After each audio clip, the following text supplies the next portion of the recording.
What's up, otakus? How you guys doing? um, I just want to send some love to my people in LA. Uh, Fortunately, everyone I know out down there is safe and accounted for. Um, but yeah, that entire city is dealing with a lot right now, and so you know, I recently had some comic uh, fantasy football earnings come in, but we definitely donated as a family. We donated some money um, to help the victims of the tragic fire that swept through Southern California this past week. So thoughts and prayers are with everybody down there.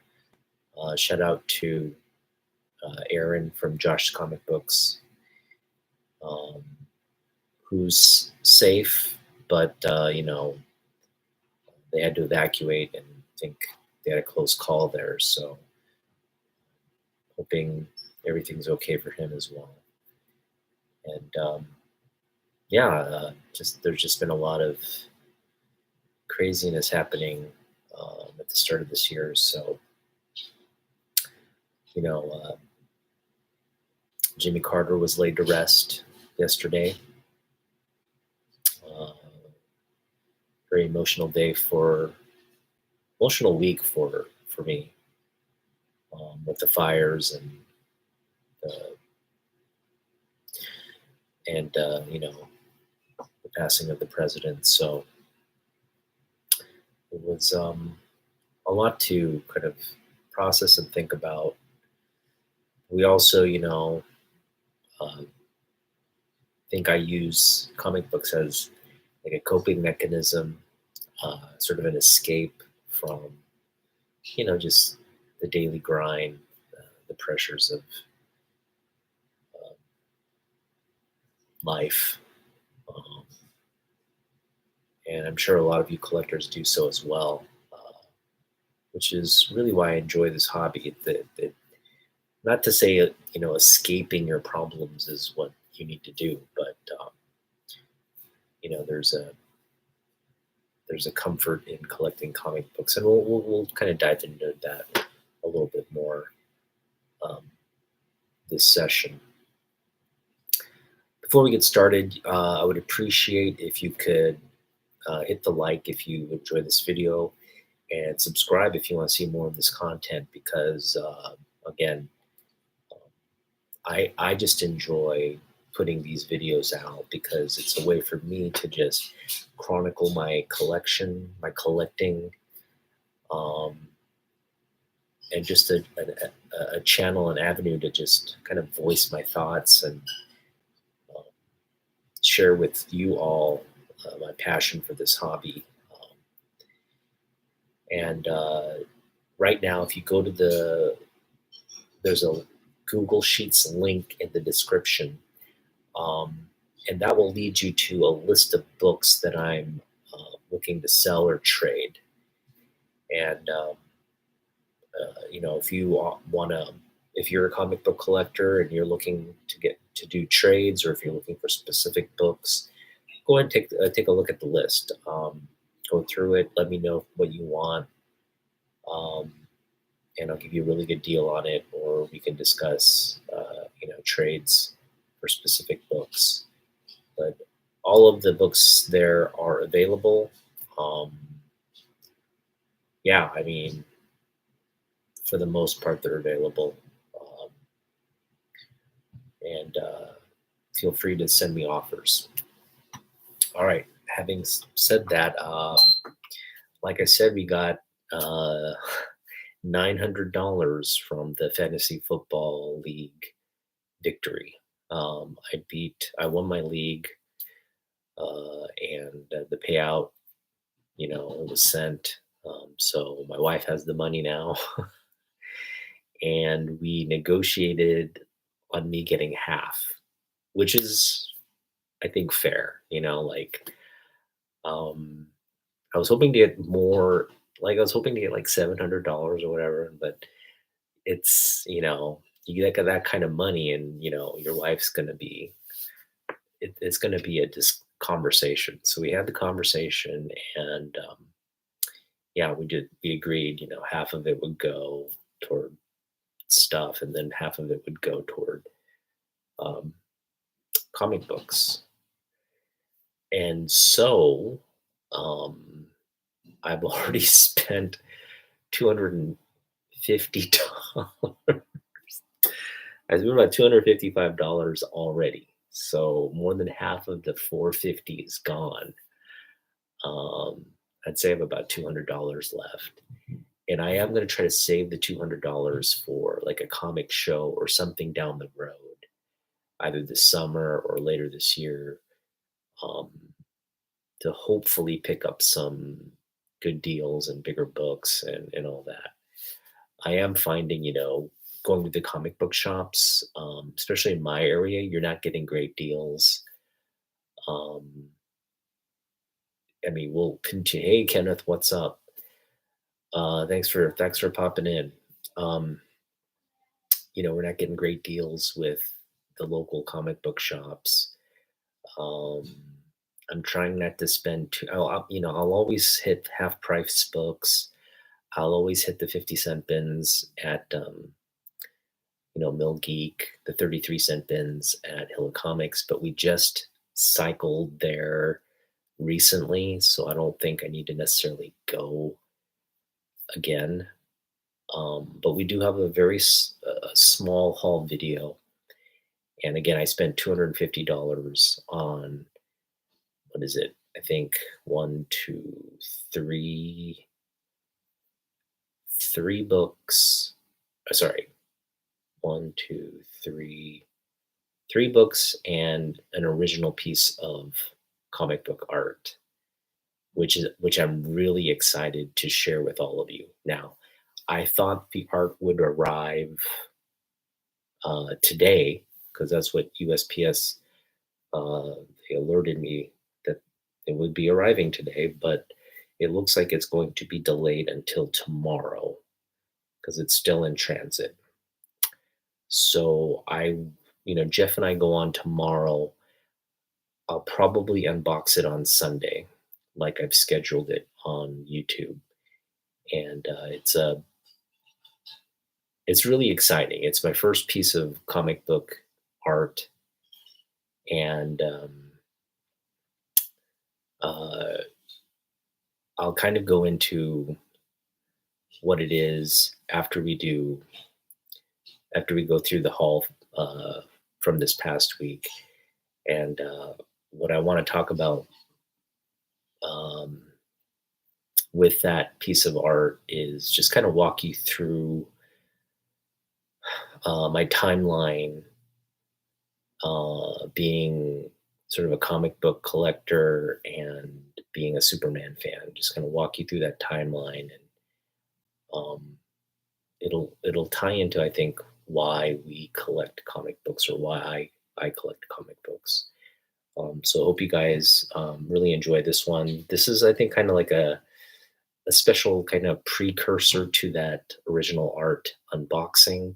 So got a lot of thoughts with regards to that piece. I'm not going to give away what that piece is quite yet. We'll get to that when we do the unboxing. But I mean, if you've been intently following my channel, you should know what it is. But that's as far as I'll go. Okay. We didn't hit up very many shops. I had money in hand, but I was doing a lot of things on eBay this week. And so most of our purchases were off of eBay. And like I said, we spent $250, but we're only getting really like 4 items, right? 3 books. Let me just check real quick to confirm that. Let's see here, my purchases. 1, 2, 3 item, 3 books, and 1 original piece of art. So The 3 books and one original piece of art combined, uh, totaled $250. So, you can get kind of carried away on eBay real quick and, um, kinda spend more than you were expecting to spend, um, rather quickly, and, all the books are really key additions to my collection, but at the same time, 2 of them I actually already have copies of, so they're doubles, but they're key pieces still. So, I guess I'll kinda leave it at that. We'll reveal those as an unboxing, um, probably on Monday, because those pieces will probably arrive either by Monday or Tuesday. Um, but again, we'll just unbox them when they get here. So they might not all arrive at once. If I get one night, we'll go on, and that's how we'll do it. So we may get 4 videos out of it or 2 videos out of it, but we will reveal what we got. All right. So yeah, we didn't hit up too many shops or anything. We just actually went to one location this week, Page Turner Comics. And Page Turner Comics is a nice little comic book shop, um, in Kent, Washington. It's actually more of like a bookstore. Got a lot of books and like collectibles and stuff in the book realm. And they've got a lot of dollar bin books, and then they've got priced out books on top. And I really wasn't going in there with. I only really went in there with one book in mind, and we found it, and we probably paid overpaid for it, but I'm fine with it because I really wanted that book in my collection, and I thought the price was fair.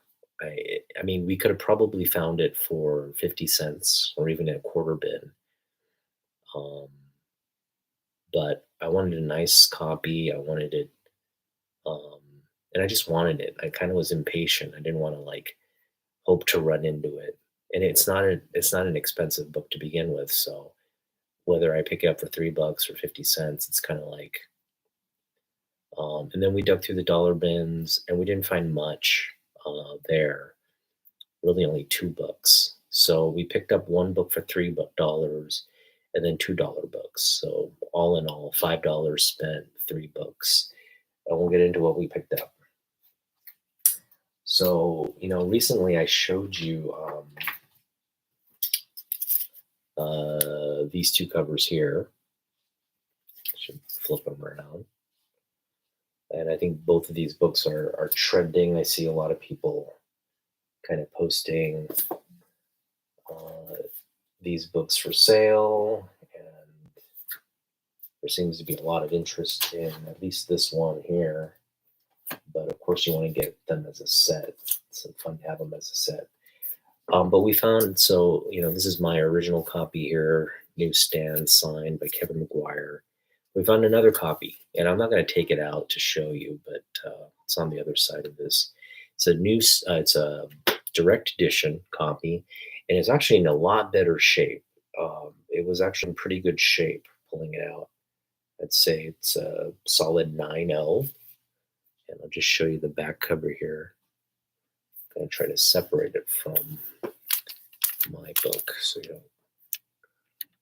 that is the back cover. I don't know if you can see.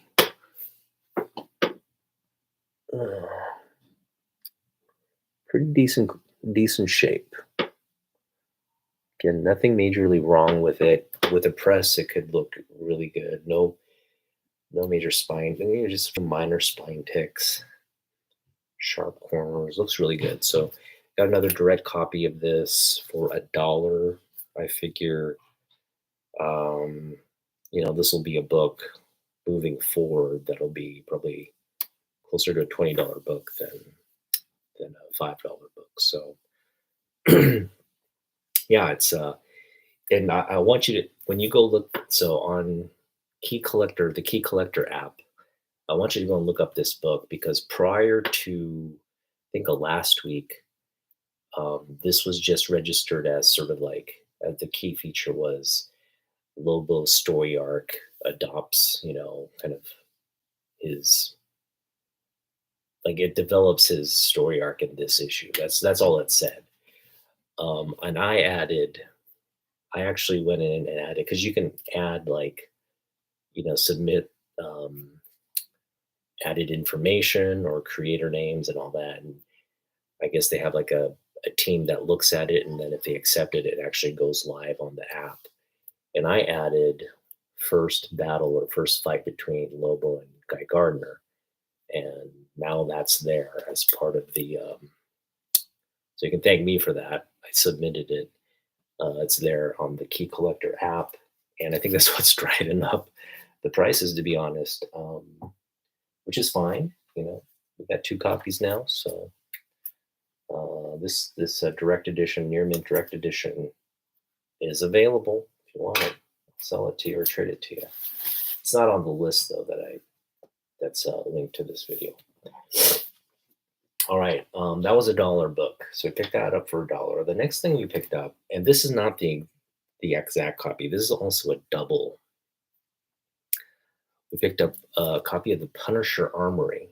Now, this is the original copy I had, and the one we picked up this week is actually sitting in my Jim Lee box. So I kind of swapped it out because this is my previous copy is the worst.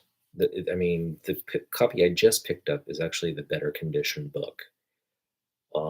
It's near mint, and so this one's actually pretty good condition too, but it has a little bit of a crunch issue there. I don't know if you can see it. It's just right there. Try to get in the light so you can see it. It's there. Trust me. You can see, like, there's like ridges here. Needs the there you go. There you go. See those ridges there? So it needs to be pressed. But all in all, this is still a high grade book. But the copy we picked up this week is way better condition than this one. So for $1, I was like, yeah, let's do it. So we picked up another copy of the Punisher Armory. This is a key book. This is like the first issue of this sort of surprisingly long series. It's essentially like a diary of Punisher's like weapons, but kind of, this first issue gives you just all the info you need. The Punisher revealed his thoughts, his feelings, his weapons, the must-have book by the Ultimate Payback Warrior, and you get this beautiful cover art by Jim Lee. This is a $30 book, and it's just like if you're a Punisher collector, if you love the Punisher, this is just one of those cool books that everyone wants to add to the collection. The Armory. 90s goodness for sure. Faux show. 90s goodness. All right. So yeah, picked up this for $1. And then this is the book we paid sort of like full price for. They had it there for $3. We're going to kind of get into Superman now. So I picked up Action Comics 655. And you're like, Otaku, why'd you pick that up? There's nothing special about this book. You're right. There's nothing special about this book, except that this book contains a side story, an 8-page side story at the end called Ma Kent's Photo Album. And, it's Tom Grummett artwork.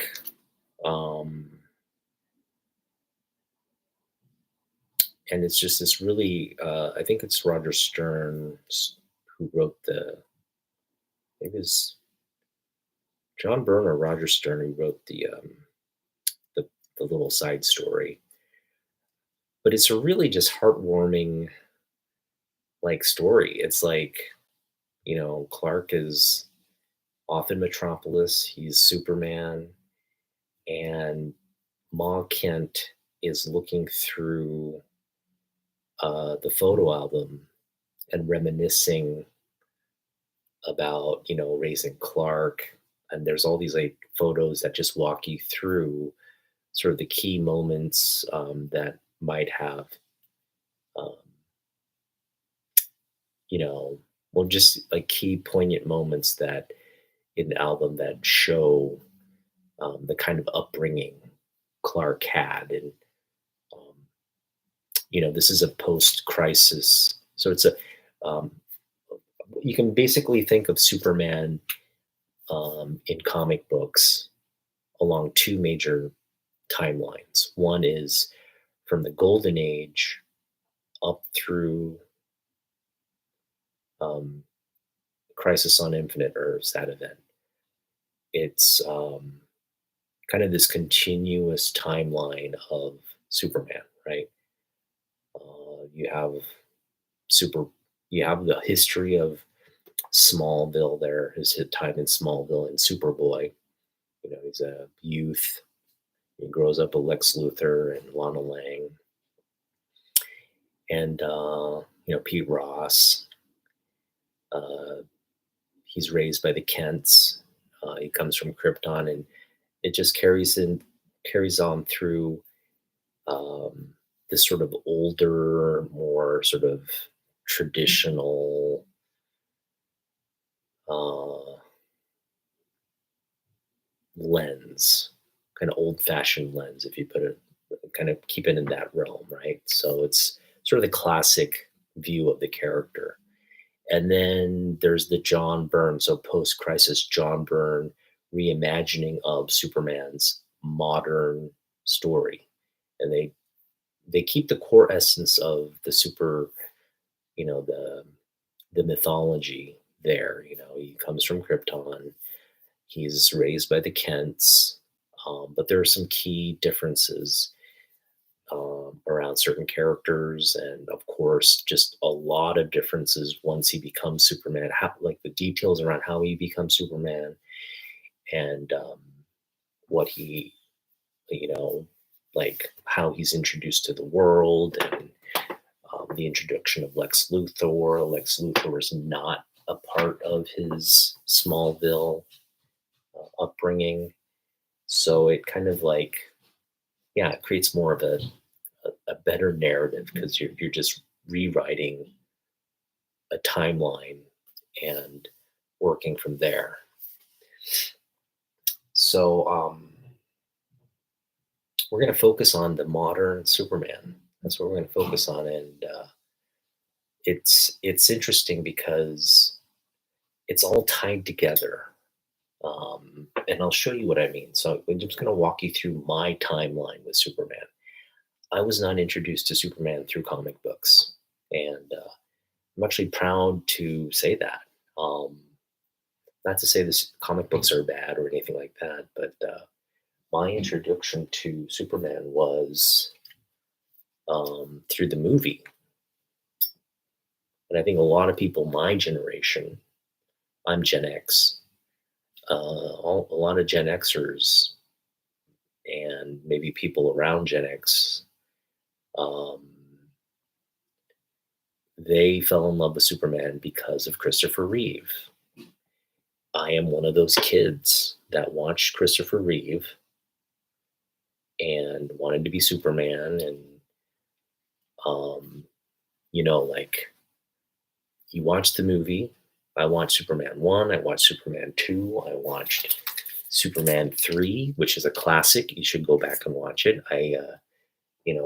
As cheesy as it ends kind of cheesy. It's a great entertaining film, all in all. And Reeve is of course brilliant in it. And I think the real uh, highlight of this movie is the fact that Superman fights himself, right? And we get to see like doppelganger or evil Superman. Um, because he's affected by kryptonite. I think it's blue kryptonite or something like that. But yeah, it's a great movie. It stars Annette O'Toole, and I want to keep Annette O'Toole um, fresh in your minds, right? She plays Lana Lang in this movie and does a brilliant job. She's so stunningly beautiful um, in the movie. And I just remember as a kid being like introduced to Lana Lang, because you're introduced to Lana Lang in the Superman 1, right? She's the cheerleader, Clark's love interest in Smallville, and we only get a brief glimpse of her in the first movie. And then, they kind of bring it for full circle and he reunites with her. And there's sort of a rekindling there, but not really because, Clark's in love with Lois. So, but they have a enduring friendship here. And that's really showcased here in this movie here, the friendship. So yeah, Superman's what ignited my love for the character. And what sustained my love as a kid was the Hanna-Barbera cartoons on Saturdays and on the weekdays. You had like Justice League versus, well, you had like Justice League versus the Legion of Doom. That great, with like Lex Luthor versus Superman, Cheetah versus Wonder Woman, uh, the Riddler versus Batman. Mantis versus Aquaman, all the little great, Mr. Cold, with Captain Cold versus Flash, all these great little like DC rivalries shown in that cartoon series. That was a great one. You also had the introduction of like the Supermobile in the cartoons. I had to get the Supermobile when I was a kid. So the cartoons really sustained me. Still not a comic book fan at that point. I'm a little kid. I enjoy the movies. I'm watching the cartoons. I'm getting all the little audiobooks, the little 12-inch Superman dolls, wearing the underoos and all that. I was like, my parents knew like Superman was my favorite character. They knew like if I wanted something, it'd be Superman related. But like I said, it wouldn't be until um,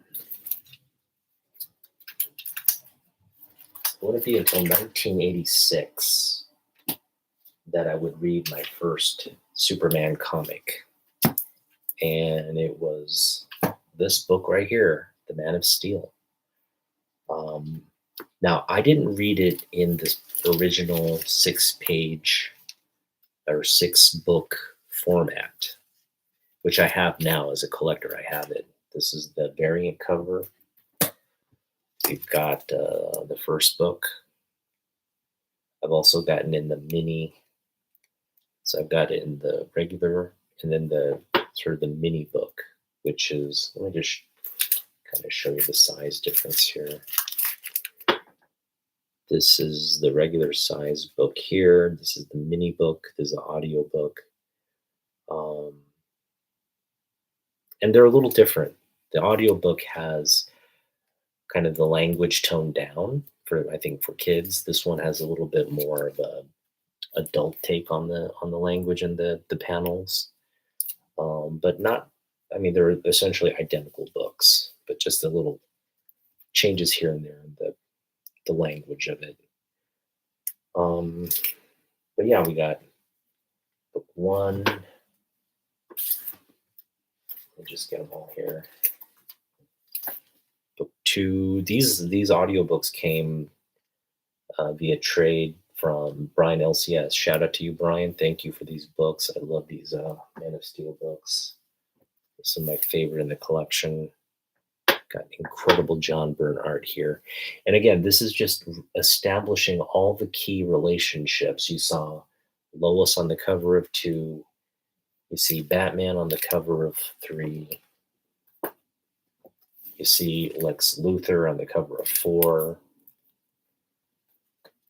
You see something that looks like Bizarro. It's not quite I mean, it's essentially Bizarro, but they don't flat out name him as Bizarro.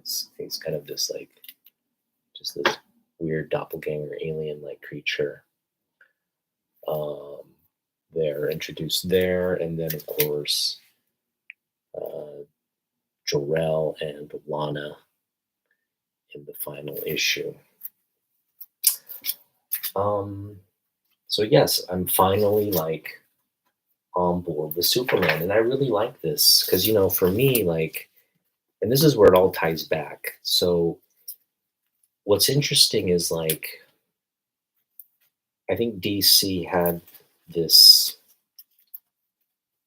They had to make Superman exciting to comic book fans again because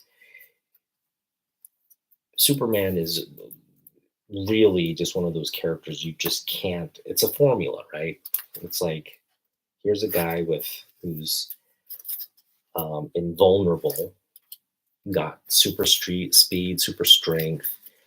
You know, he's got super breath. He can freeze. He can like burn things with his eyes and freeze things with his mouth. And like, how do you beat a guy like that, right? He can fly, and hold his breath in space, and all this. Um, so it's one of those things like you know it got to be rather, especially with this long, like we're talking about at that point in the 80s, it's a 50-year history of this character. So everybody knows him inside and out. You can introduce new characters, but it's pretty much like new characters, I'm going to beat you up and then put you in jail and all that stuff. So um, quite a bit of a challenge for John Byrne to uh, create him in the modern context, right?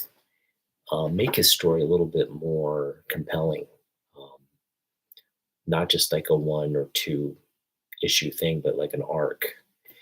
And that's really the approach he took. And he really started at the foundation, started in Smallville, and then, showed that transition from Smallville and what formed Clark, you know, that's really what the issue I picked up, that great photo album. Got books all over the place now. Hold on. That's really what the book I picked up is keying in on. It's basically the through the photo album, Ma's just recounting.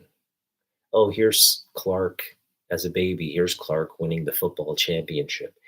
Here's Clark going on this trip around the world to like India and like um, seeing the world and graduating from college at I think he went to Metropolis University or whatever, and then deciding, hey, you know what, I want to do something in the big city.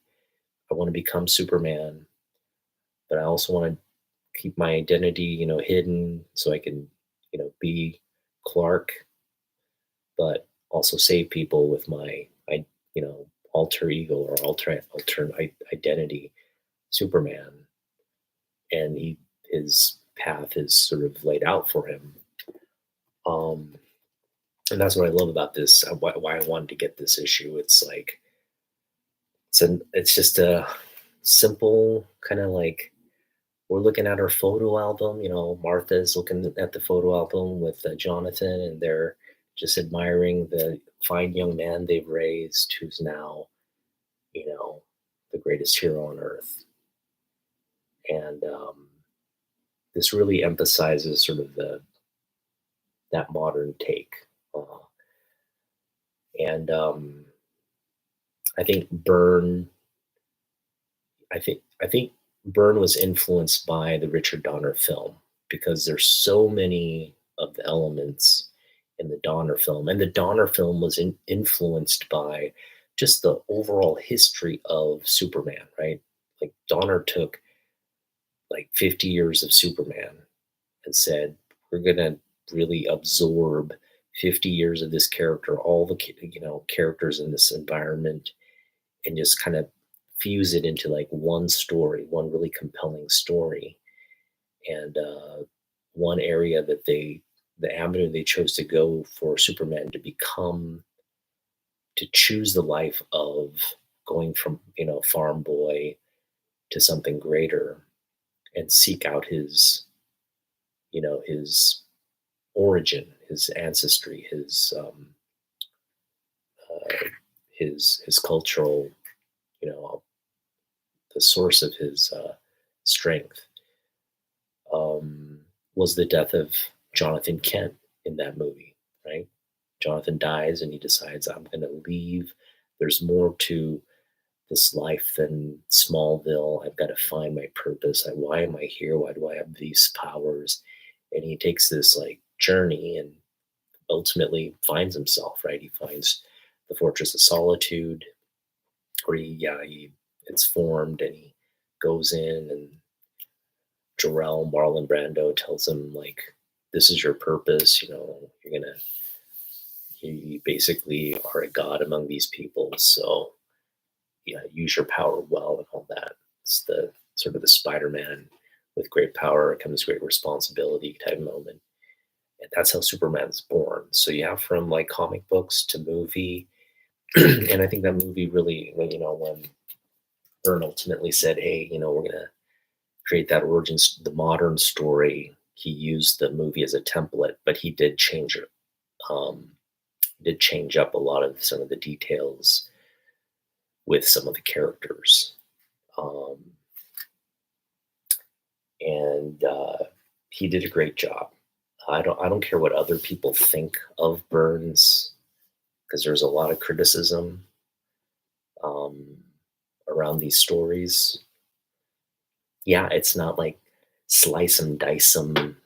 It's not like X-Men action, or it's not, like explosions or terrorists, or, like alien invasions or anything like that. It's really just kind of like subtle storytelling, and Superman just kind of saving the day here and there, very Superman-esque. But it's great. It's great. And we'll get into how it's influenced the Superman that we know today.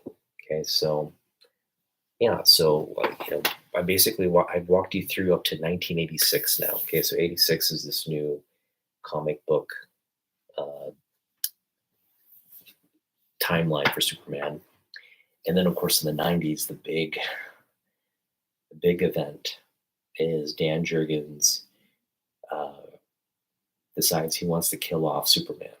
The the powers that be at DC said, you know what, let's kill this guy off, and they bring in Doomsday. They create this really compelling battle between this alien force, mysterious alien creature, and this you know uh, battle royale type fight that levels Metropolis. But Superman ultimately kills Doomsday, but dies in the process.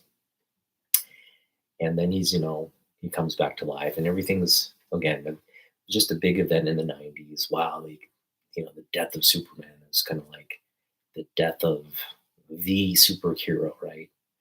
And a lot of people, fans, were upset. I was one of those fans. I was just like, I almost like, initially I was kind of like, they better bring him back to life. Like they can't end it like this. And I was kind of initially like pissed off. Like, what are you doing? Like killing him off and then bringing a bunch of super people like to take his place? Like, this doesn't make sense. This is not how you do the fans any service. But it did bring a lot of people into Superman during that time. Maybe you didn't read Superman. A lot of people came on and read. And then ultimately, they do. He is resurrected, and um, he, uh, the story again. The story like deepens. His relationship with Lois deepens. Just the whole the whole situation brings about more, I think, positive love for Superman.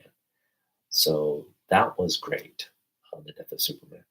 And then, of course, Jim Lee, uh, he comes on and he does a run, uh, Man of Tomorrow, or For Tomorrow. Sorry, it's called For Tomorrow. And, Brian Azzarello is the writer, and they do this amazing run on Superman. And that's another, book that I really enjoyed. I was out of comic book collecting in '97, but when that book came out, especially with the incredible Jim Lee Superman art, I was just like, I have to get it. And I didn't just get the books; I got that statue um, as well. I was like, I have to get the statue because it's based on that cover there and all that. So it's a Jim Lee statue there. Uh, and then So that was 2000. Actually, what became out before that whole run was this TV show from Warner Brothers, Smallville. And this Smallville issue um, is again just it was produced by Jeff Loeb. Jeff Loeb. When did this come out? This came out in 2004. So no, the Superman came out first in 2003, I believe. And then this show came out. Oh, this show came out in 2001. That's right. This show came out in 2001. And, again, a great show. Uh, I think a lot of the younger people got into Superman because of this show. And as a fan of Superman, I definitely got into it, but I got into it because I loved Lana Lang in this. Now, don't get me wrong. I think I loved Annette O'Toole in Superman 3, but Annette O'Toole as Lana Lang, as great and beautiful as she was, um, it didn't really like creating kind of like feelings for Lana Lang or interest in Lana Lang. Um, like I didn't feel like I had to go collect her or like pick up her books or do any of that. But this show, to be honest, like I wouldn't have started watching this show if it weren't for Christian Crook, because I was like in love with this beautiful young woman when she like came on, and I was just like, my God, give me more of this Lana Lang. She was just such a sweetheart in this movie or in this series. And yeah, like I have this like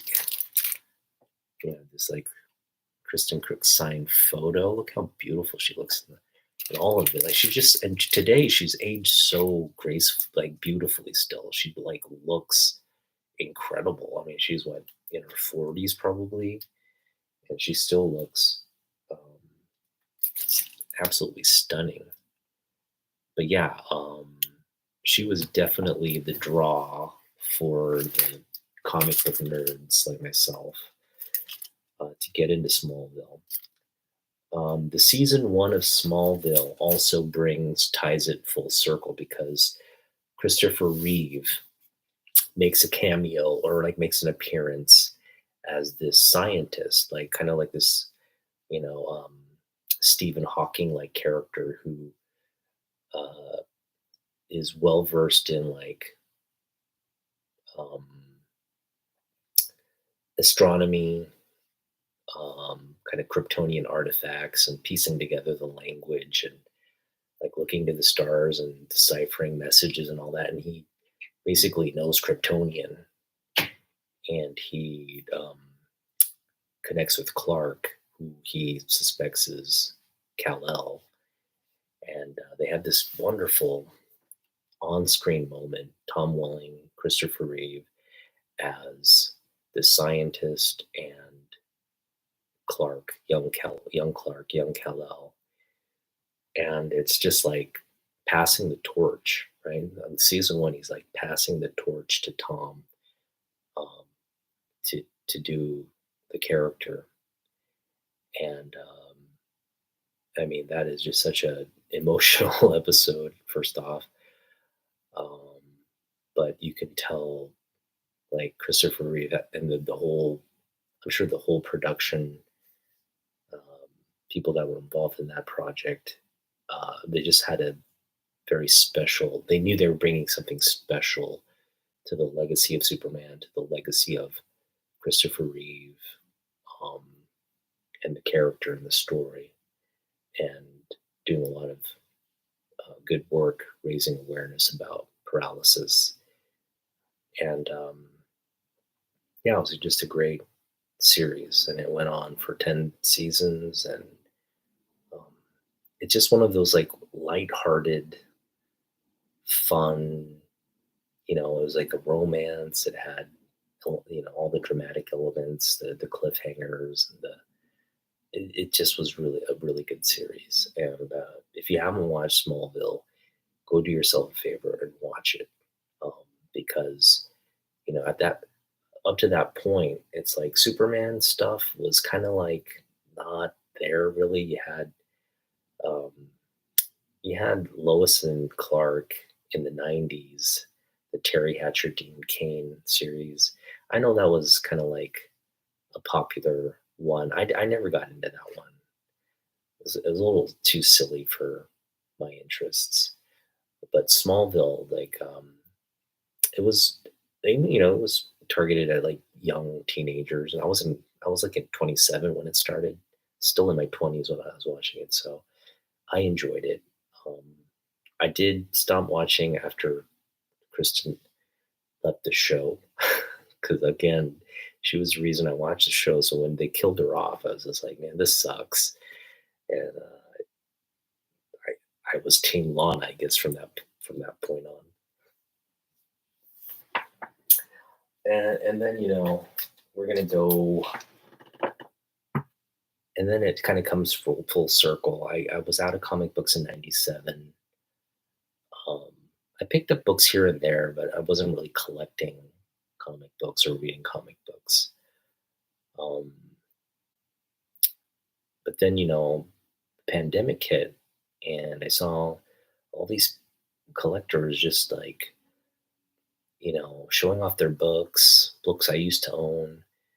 Um, and I had gotten all my old books from my parents' place, and I was looking through them, and it just brought back all these like great memories of when I was actually going to LCS and picking up books and reading them, um, and just yeah, like I realized like I had a pretty big collection.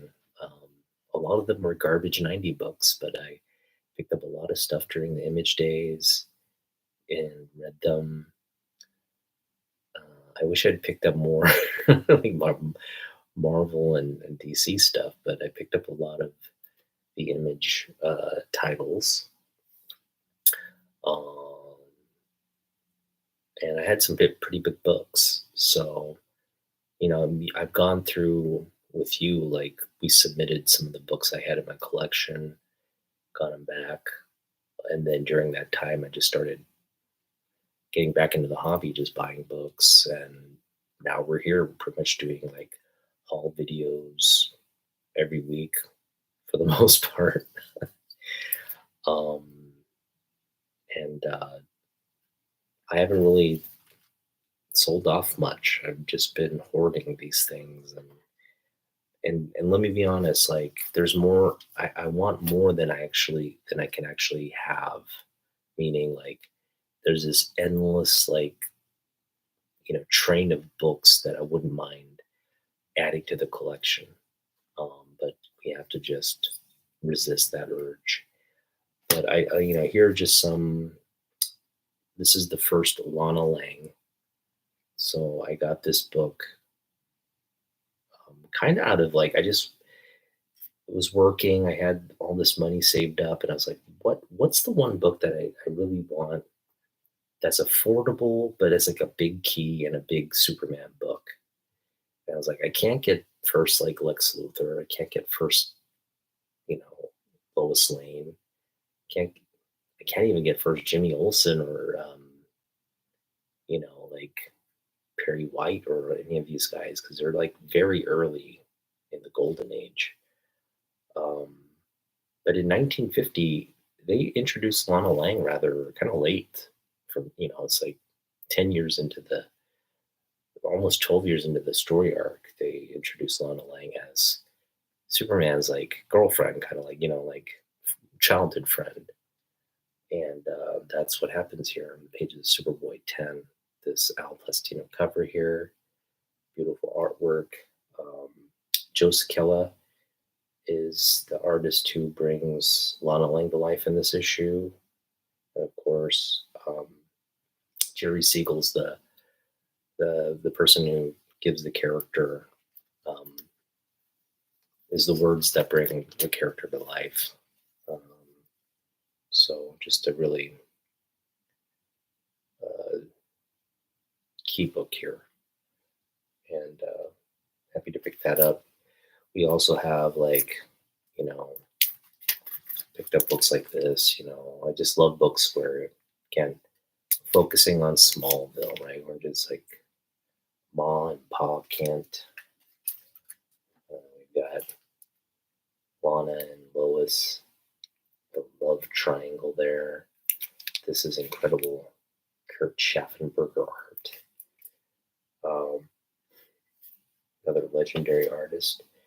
So, I um, hope that I kind of walked you through. Like, I'm really enjoying as a collector now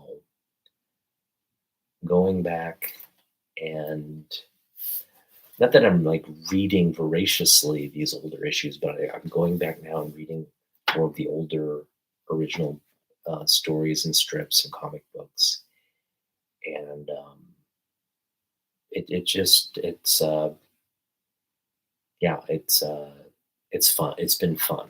It's been fun to collect all these books, especially like my Neil Adams books and all these you know um, key books from the Action Comics run, the Superman run. It's just been fun to do that.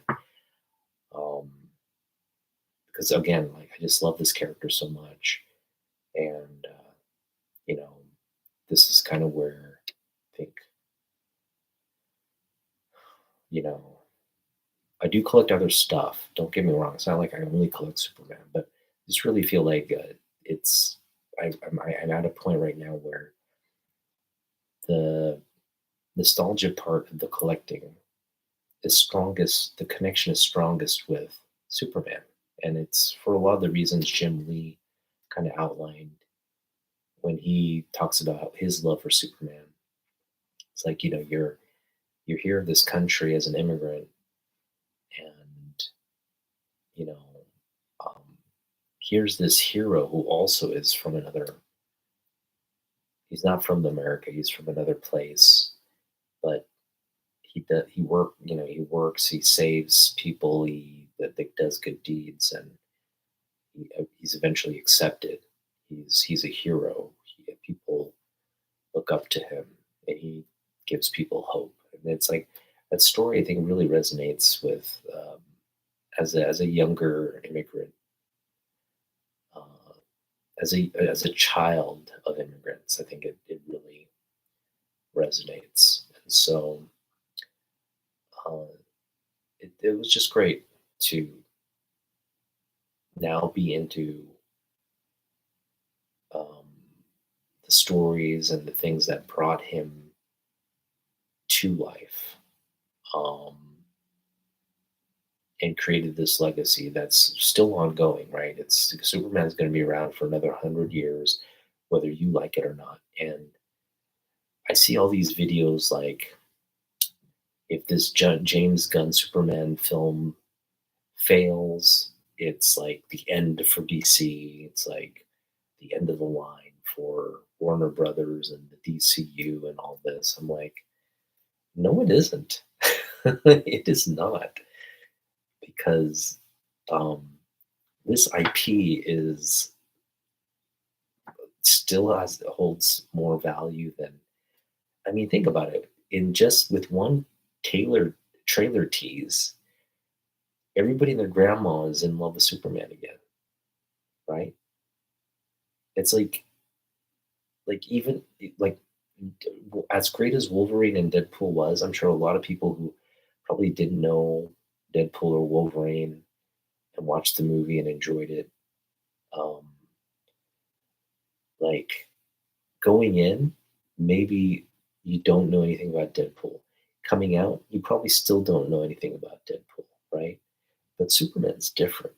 Superman, you go in and you know your parents know Superman, your grandparents know Superman.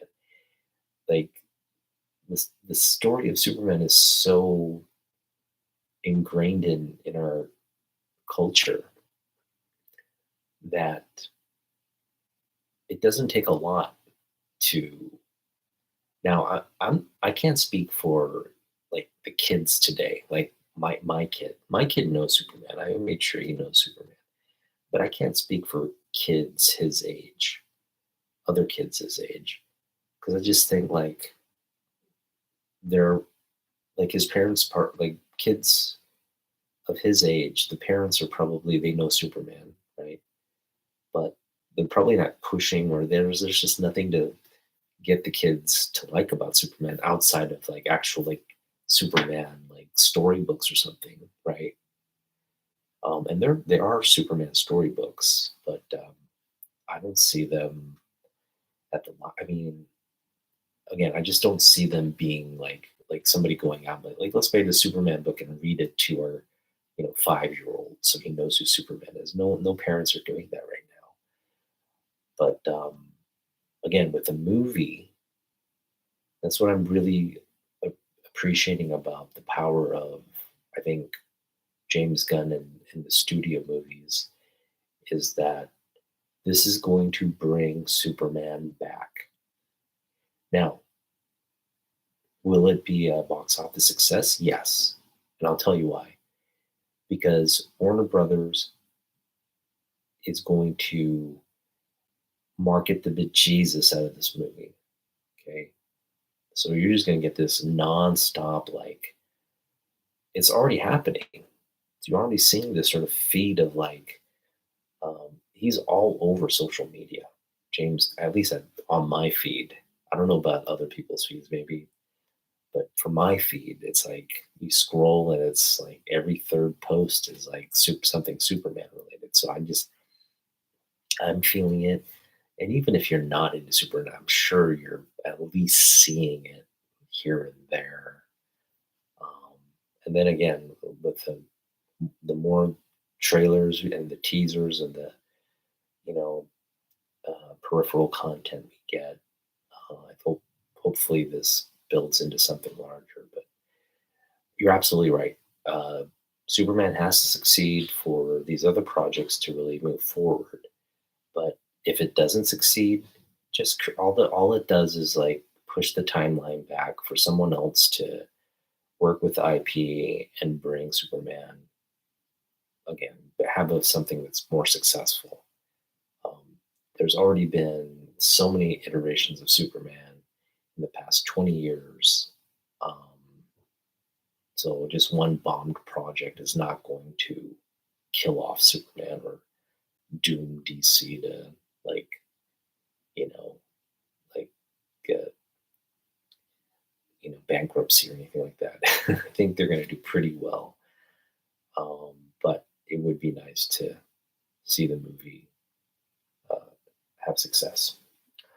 All right. So, with that being said, I'm going to give you now sort of a preview of what I picked up um, as my original art piece. I'm not giving you. I'm not going to reveal anything, any details around what I picked up.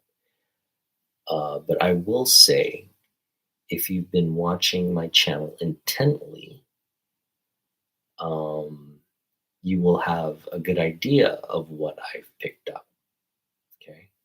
And I'll just leave it at that. So if you've been watching my channel intently, you will uh, already know what I've been kind of looking at it on eBay and what is probably likely on its way. Okay. Also, if even this session here given you a lot of clues as to what is coming. Okay, I've given you a lot of clues as to what is coming. Um, so with that, I'm gonna give you a little bit of insight into how I ended up choosing this piece. Okay, the piece that's coming. So when we were looking at all the different, we wanted original art. I would because like I had $450, guys. Right? I have $450. I wanted original art, and you kind of got to spend that amount to get original art, comic book artwork. They're not cheap. They are not cheap because you're buying a page of a comic book. Um, and for those of you who don't know what original art, comic book art is, without getting too deep into the process, essentially, it's a writer, a penciler, an inker, a colorist, and a letterer that team together and create the pages in the story in the comic book, what you see in the comic book. So it's a well-designed panel by panel, word bubble by word bubble telling of a story. And it starts with again a script. The writer and the artist collaborate on like how you're going to tell the script story through visuals and dialogue and narration. Um, and then the artist kind of like maps it out, like design boards it out, and then starts to, you know, they're called thumbnails, but they basically draws images and kind of like this positions them, and then they come with a full layout for the whole book. Then once that's determined, he'll actually start drawing on like a physical page, and again drawing all the panels, mapping them out, drawing the images, sketching the book. It goes through many iterations, right? And then once the initial sketches are there, the letter will go in and on top of the sketches, put in all the dialogue and the word bubbles and the actual lettering. Um, and then once that's done, the inker will come and basically draw the lines, the matte, the black matte lines that will create the black and white imaging for the comic book. And that, up to that point, is what we're referring to as original art. Because once that's done, um, the colorist will come in and they'll actually do it. Generally, they'll do the coloring on something that's actually like a printed version. So up until that point, it's like all original. Got the penciler penciling on there.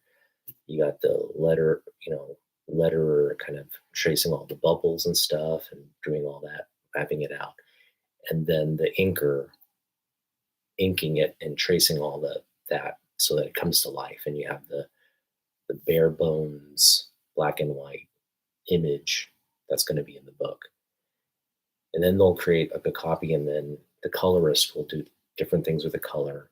And then these things are, this is the old way, not the new way. This is the old method.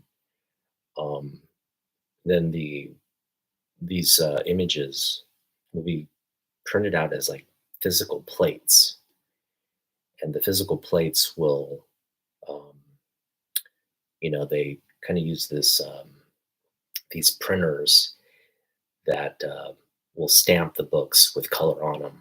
That they do this.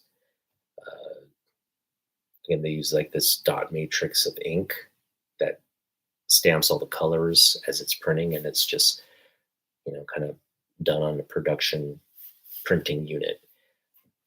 Very sophisticated printing machines, but these things would, produce high volume, mass produced copies of these images from these like plates.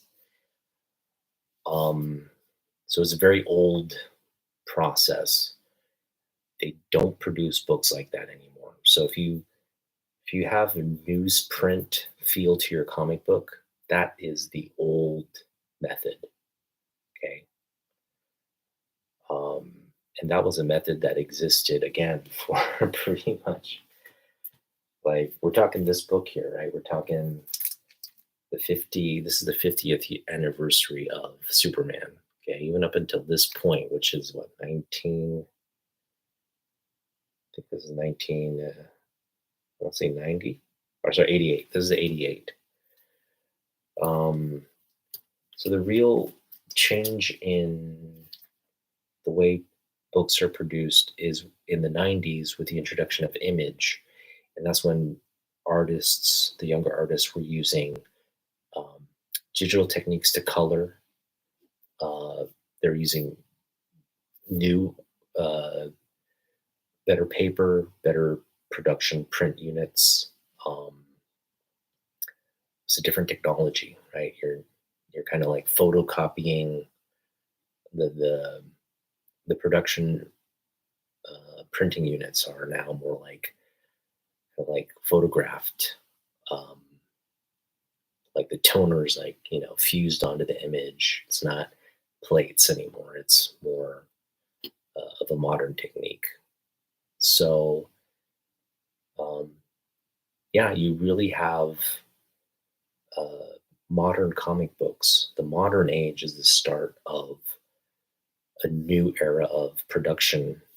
Um, and today, comic book artists do not have to be in the same room. They can be on the other sides of the planet, be on teams and sharing things through the cloud. Like, I just uploaded my file, take a look at it. The penciler will basically pencil something. Okay, I've uploaded it. They may even render the ink themselves, but they post it up. Somebody, you grab the file, you do your digital inking on it. Okay, I'm done. Then the colorist will do it. I think inking and coloring can be done probably in the same process now by one person. Um, it's just a different process now to produce a book. Um, and it's just easier, right? With all of the computer techniques, you don't need to do them the old way. The old way is actually very analog, very time consuming. There's a lot of edits and things that take a long time. It's a lot more collaboration. Um, and the new methods are actually better. You got better, higher quality materials. Like the art just pops, the color pops. It's like, your comic books aren't gonna like disintegrate in like 30 years compared to like newsprint quality. Um, so overall, the quality of books is better. I think the techniques are more efficient. It's just a faster, more efficient, more digitally collaborative process. But it's lost something. To be honest, I and this is where AI comes into play, right?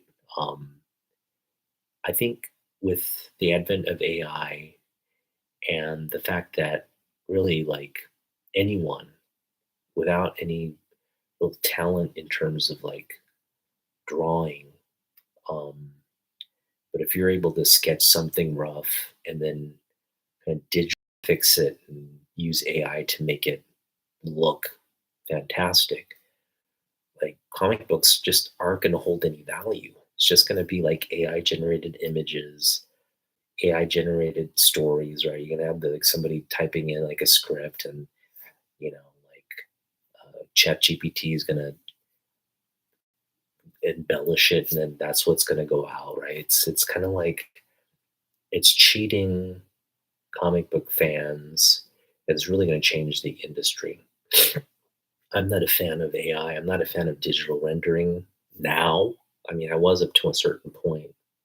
But I think now you got to be very skeptical and susceptible or skeptical of who's creating this art, who's the artist, or do they have the chops to do a comic book? You know, it's just, or are they like, is DC just like grabbing the, scraping the bottom of the barrel because they want to hire cheap artists, hire maybe a couple really good, cover artists to sell the book, um, and not pay anybody, and then just make these huge margins by selling thousands and thousands of a really a piece of garbage in my opinion. If it's created that way, there's just no creative value to owning a book. You're just reading just um, really thoughtless material, right? Um, at the end of the day, like AI generated stuff, which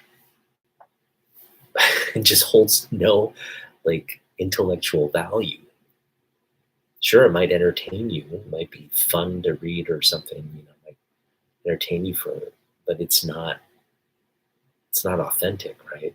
What's the point of reading something that's not authentic? It's just uh, sort of a, it's it's vomit basically. It's like digital vomit.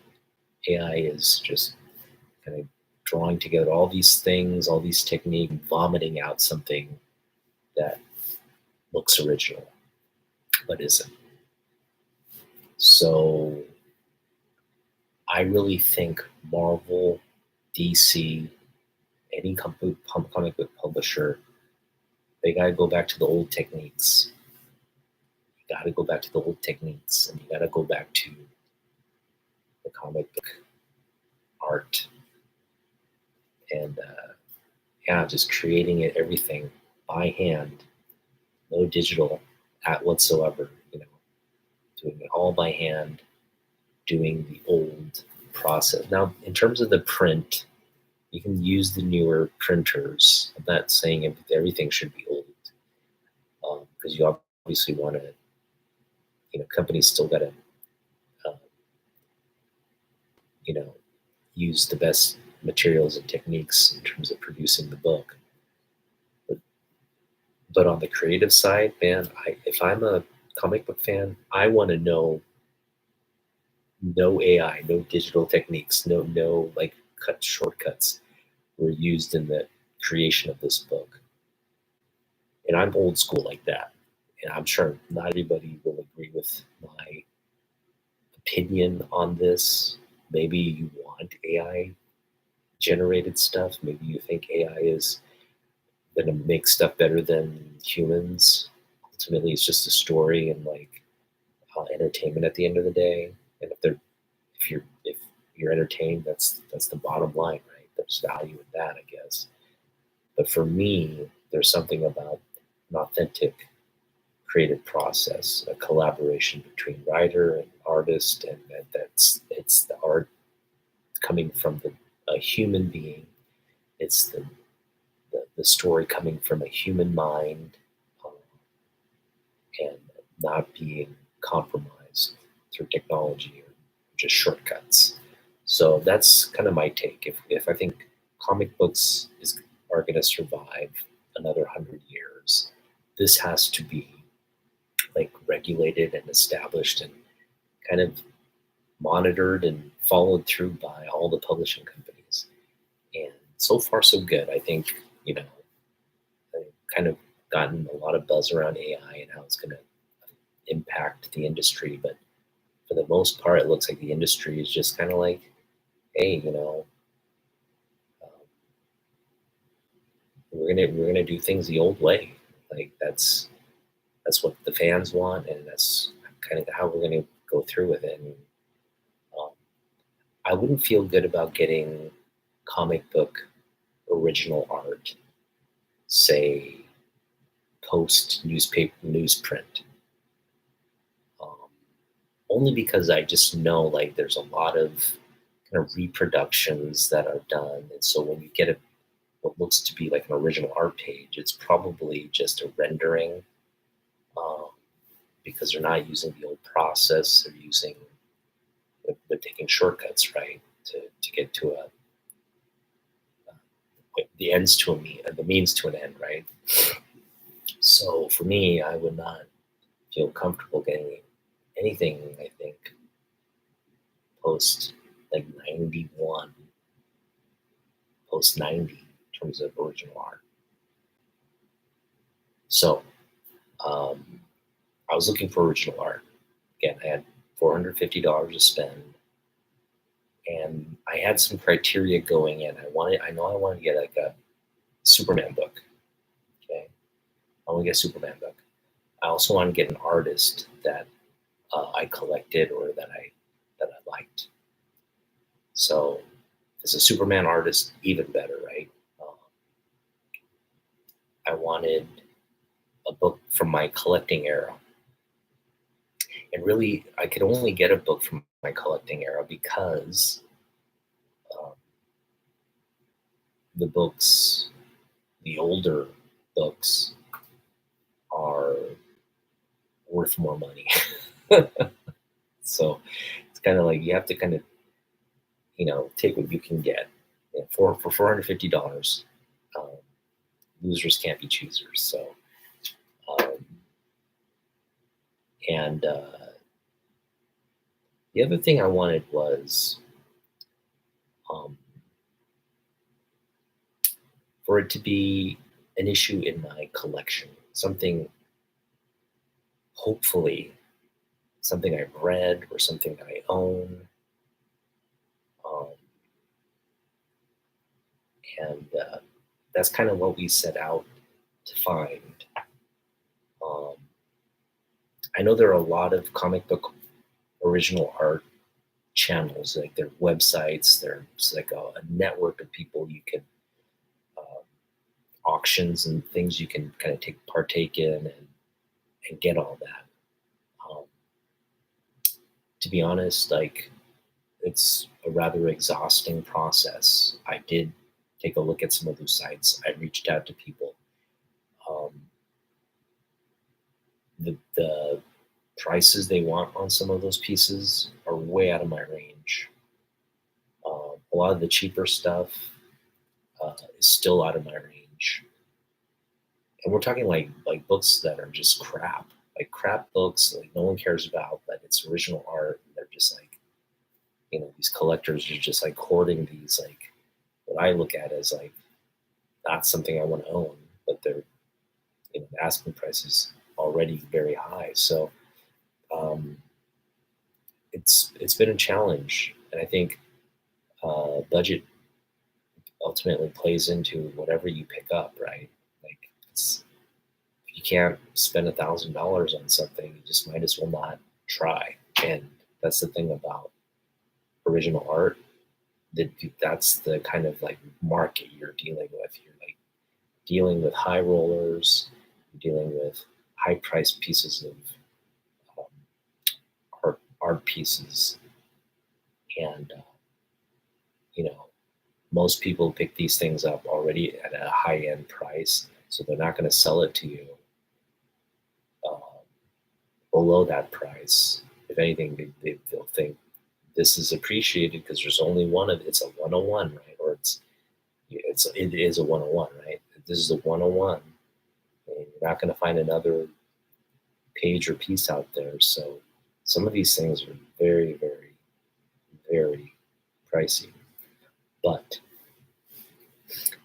I was able to get one, and um, again, come this time Sunday night, I'm probably going to get it tomorrow night, but I'm not going to unbox it because I'm going on live with Jeff, and maybe I'll unbox it on Double Tiger. I may do that, but I do know when I unbox it, I kind of want to go through. I want to be able to talk about it, what it means to me, and why I ultimately chose to get the piece. it's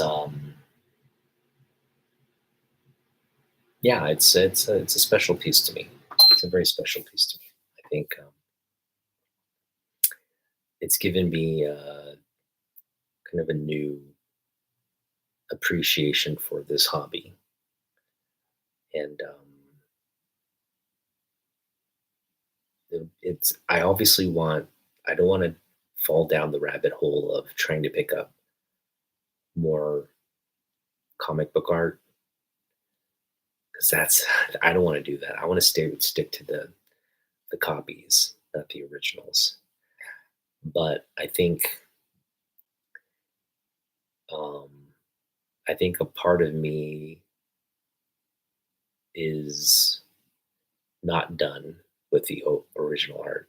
I think part of me wants to someday own like something from Jim Lee, something from John Byrne, or man, can you imagine like something from like Neil Adams or something? That would just be like, right? But to get there, it's got to be a big spend, right?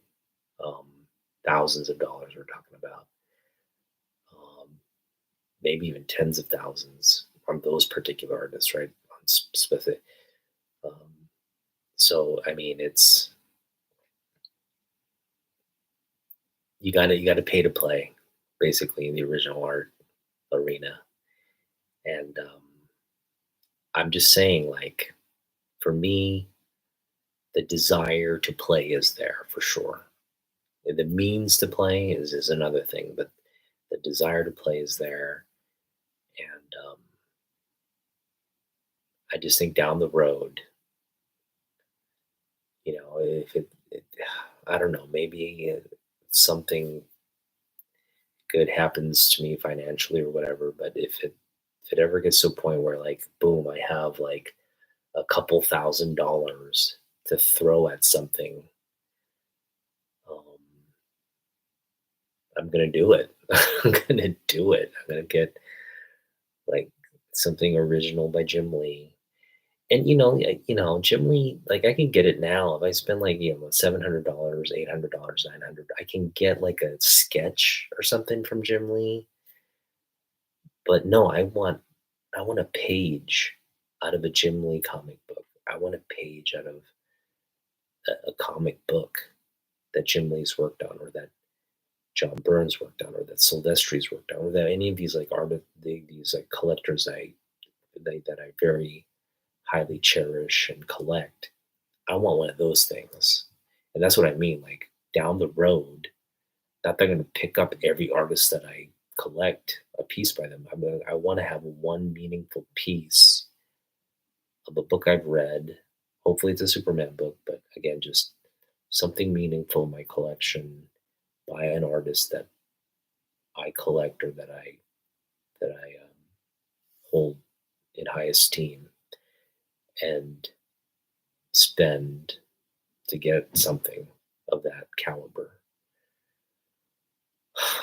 It's a very lofty kind of goal, and I know a lot of people in the community are doing that already.